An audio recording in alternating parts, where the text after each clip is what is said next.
On the afternoon of August 20th, 1966, a young boy from Rio de Janeiro, Brazil, who was out flying his kite, stumbled upon the deceased remains of two neatly dressed men. The authorities were then notified. However, due to the particularly hilly terrain of the area, they couldn't reach the remains until the very next day. When they finally did arrive, the group of firefighters, police, and a couple of local journalists who had heard about the bodies were perplexed by what they saw. The two men were lying perfectly next to one another, and strangely, were both neatly dressed in matching business suits and raincoats. Even stranger, on the eyes of the bodies were found a pair of custom-made lead eyeglasses, custom designed as if to protect one from exposure to radiation. Though the bodies were partially covered by vegetation, there was no sign of a struggle. They had no external or physical injuries that would indicate foul play, and the area where they were found was otherwise undisturbed. Aside from the way that the men were dressed and these strange lead masks found on their faces, the police also noted some other strange things as well. Lying next to the bodies, they found an empty water bottle and a packet containing 2 wet towels. They also found a small notebook on which were written some very cryptic instructions. The translations from the Portuguese vary slightly due to what appeared to be some grammatical and spelling errors on the note. However, the rough translation of this cryptic message read, and I quote, 1630, be at the agreed place.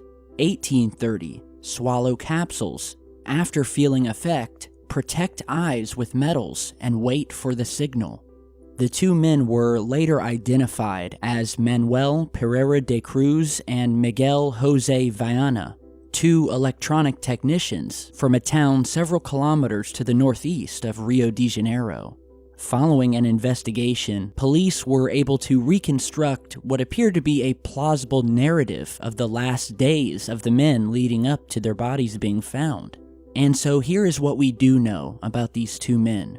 On August 17th, just 3 days beforehand, the two men left their cities with a stated intent that they needed to purchase some materials for work.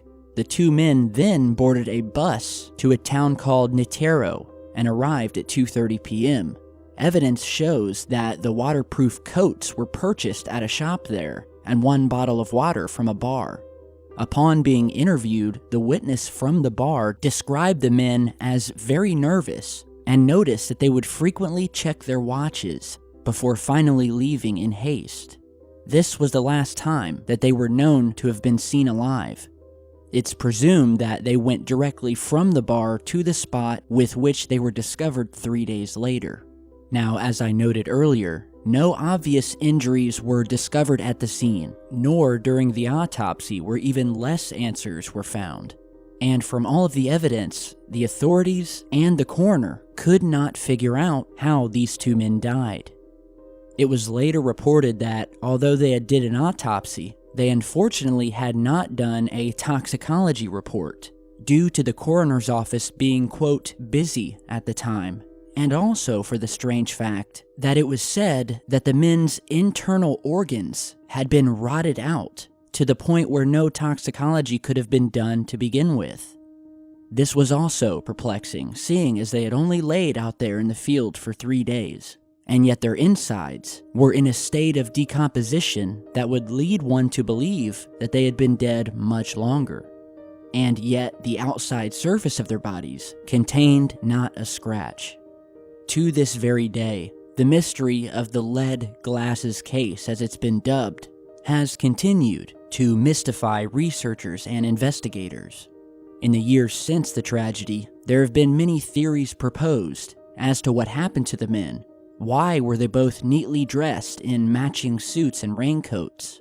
Why had they been acting so nervous at the bar where they purchased the bottle of water, checking their watches as if to show that whatever they were doing, time was certainly precious?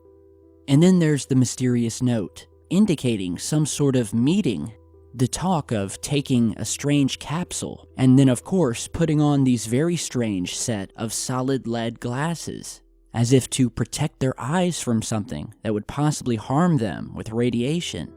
Of the many proposed theories, one alleges that the two men were lured to the location by an unknown third party and murdered.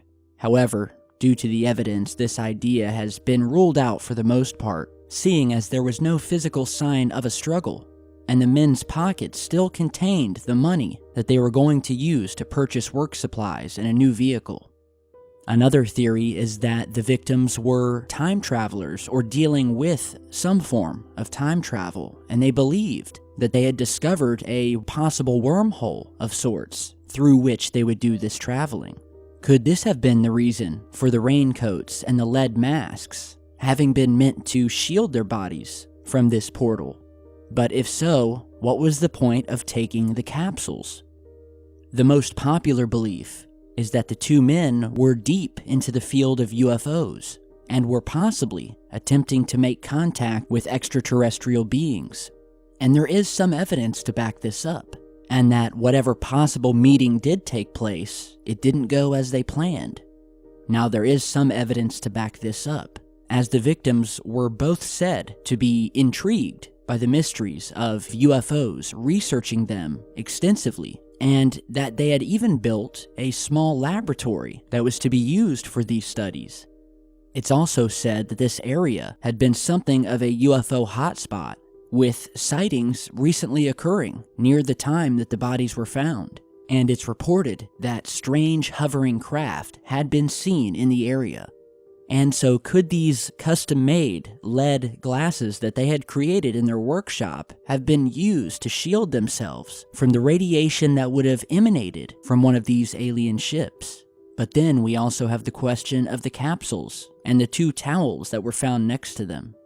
It's also noted that this was likely not any sort of suicide pact, as the two men had obtained a coupon so that they could return the water bottle later on for a refund, not to mention the newly purchased electrical equipment that was discovered among their personal effects. This indicated clearly that whatever these men were doing here, it is not likely that they thought that this would be their last day on Earth. Years later, an author by the name of Cliquez, who studied this case and wrote a book about it, said that even years later, grass refused to grow at the location where the bodies were discovered, and that many of the townsfolk believed that something indeed did happen here, and that it could have very well been something not of this planet. The lead mask case remains a mystery to this day, and unfortunately, the only people who truly knew what happened upon that hill were Miguel and Manuel, and what they knew, they took to their graves. I am Tyler with Secure Team. Thank you guys for stopping by today. If you guys would like to hear more cases like this, then do stick around to the channel, because in future, I will be, along with UFO footage and strange news from around the world, be also reporting on some of the most mysterious and unknown cases like this one that have occurred throughout history and around the world. So be sure to stay tuned, and if you have your own UFO footage or strange story that you guys would like me to report on, please send me an email. My contact info is down in the video description, and I will get back with you as soon as possible. So with that, thank you all for stopping by today. Be sure to share and like on your way out, I really appreciate it, and I will see you guys back in just a bit.